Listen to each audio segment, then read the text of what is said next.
しても米沢さんの DNA が見つかったとなれば、先の3件同様早々に片付けられるはず。どうしても事故にしたかったあなたはそう考えた。つまり米沢さんにミスはなかった。そうですね。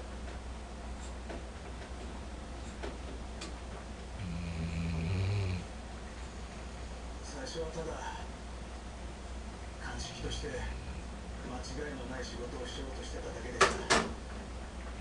でも大きな事件をいくつか担当したことで